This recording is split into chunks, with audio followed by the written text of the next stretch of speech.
Hey, thanks for sticking with us. Welcome back. You may have edible plants growing around you and may not even know. We have our expert, Buenato Molino, here to tell us a little bit about that and educate us about some of those edible plants that are growing around us.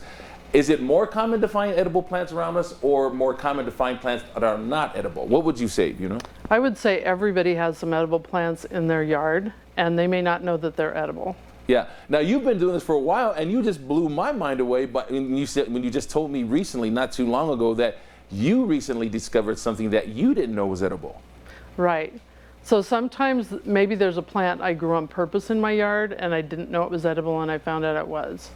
But wild edible plants is primarily what we're talking about today, which those can be found in your yard, either a weed or you planted it and maybe not knowing it's something that can be found in the wild here. Now, what are some rules, or maybe some rules of engagement, I should say, when people are going out around their house and their backyard to trying to look at some of these plants to see if they are indeed edible for them?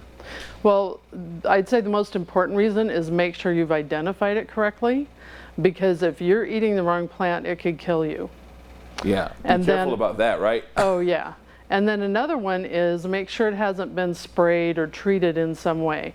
So if it's out in the wild, if it's near a road or a pathway, it's more likely to have been sprayed with herbicide or something.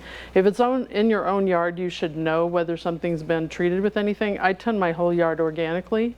So if I do find something in my yard that's edible, I don't have to worry about, oh, what was this sprayed with? Okay. Now let's turn to some of the examples you've brought with us. And are all the plants that you've brought, they're all native to Utah, or some of them have been brought in by people from other places and now they live in Utah? So some have been brought in. And so we have a mix of both in the wild, and some people think, oh, wild plants, they must taste terrible. And it really depends. Some are good, some I would only eat in survival situations. Okay. A common one that people see in the wild and in their yard is a rose, and you can eat the flowers and the fruit, which is called a rose hip.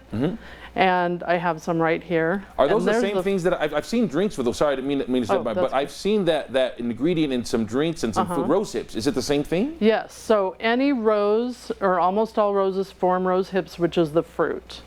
And whether it's a wild rose or one you planted on purpose, you can eat the flowers and the hips as long as it was not treated with anything that makes it toxic.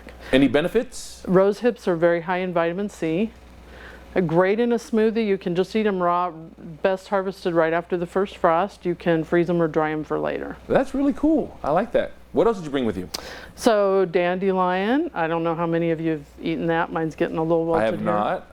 But the whole plant is edible, and it actually was brought here on purpose because the benefits were known. So you can use this like spinach. You can saute it or eat it raw. If you mix it in with other greens, it's less bitter. So that's what I would recommend.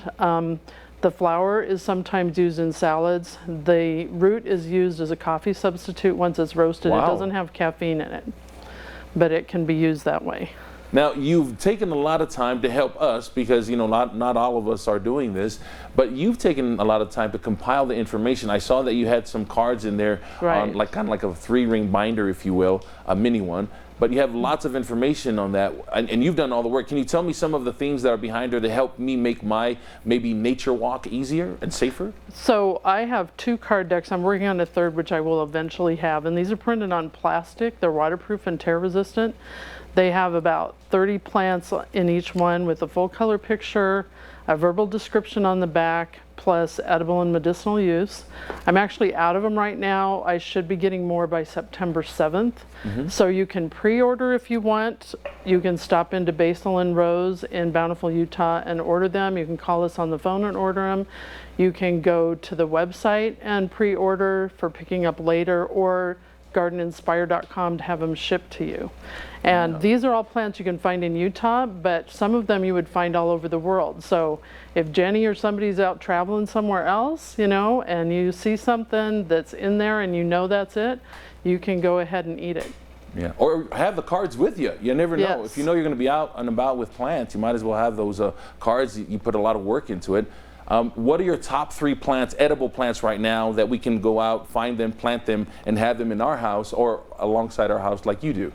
So as far as ones you might want to plant, of course roses, as I already mentioned. Currants are an attractive shrub.